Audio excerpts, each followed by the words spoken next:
અને હવે વાત રાજકોટની, જ્યાં એમ્સ હોસ્પિટલ ફરી એકવાર વિવાદમાં આવી છે। ફાર્માના વિદ્યાર્થીને ખાનગી હોસ્પિટલમાં સારવાર આપવામાં આવી છે। એમ્સના મેડિકલ સ્ટોરમાં ફાર્માના વિદ્યાર્થીને સાપ કરડ્યો હતો। સારવાર માટે જરૂરી સાધનો ન હોવાથી વિદ્યાર્થીને ખાનગી હોસ્પિટલમાં લઈ જવામાં આવ્યો। વિદ્યાર્થીની સારવાર ખાનગી હોસ્પિટલમાં કરવામાં આવી રહી છે, તો એમ્સના મેનેજમેન્ટ પર હવે સવાલ ઊભા થયા છે।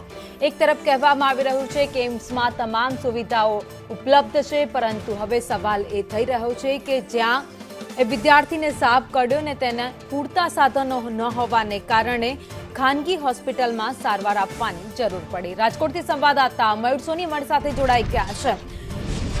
મયુર, એમ્સ હોસ્પિટલમાં તમામ સાધનો ઉપલબ્ધ છે, સારી સુવિધા, સારી સારવાર દર્દીઓને મળી રહે તેવી વાતો અને દાવા હંમેશા કરવામાં આવ્યા છે, પરંતુ એક વિદ્યાર્થીને જ્યાં સાપ કરડ્યો ત્યાં એને પૂરતા સાધનો ન હોવાને કારણે ખાનગી હોસ્પિટલમાં ખસેડવા પડે છે।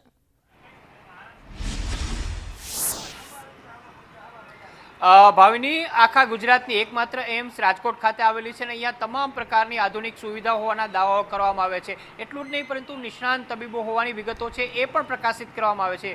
ગઈકાલે બનેલી એક ઘટનાની અંદર જન ઔષધિ કેન્દ્રની અંદર એક ફાર્માનો વિદ્યાર્થી કામ કરતો હતો। એ દરમિયાન દવાનું એક બોક્સ લેવા જતાં તેને સર્પ કરડ્યો હતો અને ત્યારબાદ એક બાદ એક એને 3 જેટલા ડંસ છે તે સર્પ દ્વારા મારવામાં આવ્યા હતા। આ વિદ્યાર્થી સ્થળ ઉપર જ બેહોશ થઈ ગયો હતો। વિદ્યાર્થી છે તેને ખાનગી હોસ્પિટલની અંદર સારવાર માટે ખસેડવામાં આવ્યો હતો। સ્થળ ઉપરના લોકો છે તેમને એમ્સની અંદર દાખલ કરે અથવા તો સારવાર લે એ પહેલાં જ એને અન્ય સારવાર માટે ખસેડવામાં આવ્યો હતો। ત્યારે સૌથી મોટો સવાલ એ છે કે ઇમરજન્સીની અંદર આ પ્રકારની ઘટના ઘટે તો નજીકની અંદર જ ડૉક્ટર હોય છે, ઇમરજન્સી વિભાગ હોય છે એમ્સની અંદર, ત્યાં કેમ ના ખસેડવામાં આવ્યો, ત્યાં કેમ સારવાર ના મળી? કારણ કે સામાન્યમાં સામાન્ય સારવાર છે એ સરકારી દવાખાનાઓની અંદર મળતી હોય છે। આ પ્રકારની ઇમરજન્સી સારવાર હોય અને એમ્સ જેવી આધુનિક હોસ્પિટલની અંદર જ મેડિકલ સ્ટોર આવેલો હોય ને ત્યાં જો સારવાર ના મળે તો જે તે દર્દી છે તેના જીવ ઉપર સંકટ આવી શકે છે। દર્દીને તાત્કાલિક અસરથી ખાનગીમાં ખસેડવામાં આવ્યો હતો। એટલું જ નહીં, પરંતુ તેમને સઘન સારવાર હેઠળ અત્યારે દાખલ પણ કરવામાં આવ્યો છે। સવાલ એ ઉઠી રહ્યો છે કે આ પ્રકારની પરિસ્થિતિની અંદર એમ્સમાં કેમ એને સારવાર ના મળી? એમ્સ તંત્રનું કહેવું છે કે એ જે વ્યક્તિ હતો કે જે કામ કરતો હતો તેને સર્પદંશ લાગ્યા બાદ તેને સંપર્ક નથી કર્યો એમ્સનો, અને તેમની સાથે રહેલા લોકો છે એમનું આ ડિસિઝન હતું કે એઓ એમ્સમાં દાખલ ના કરે અને તેઓ ખાનગીની અંદર લઈ જાય। પરંતુ સૌથી મોટી વાત એ છે કે ત્યાં કામ કરતા લોકોને ખબર જ હોય છે કે અહીંયા કેટલા પ્રકારની ઇમરજન્સી સારવાર મળે છે, કેટલા પ્રકારની નથી મળતી।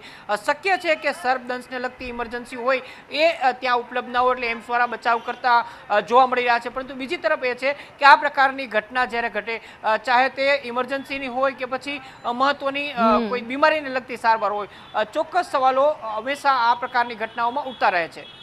આભાર માહિતી માટે।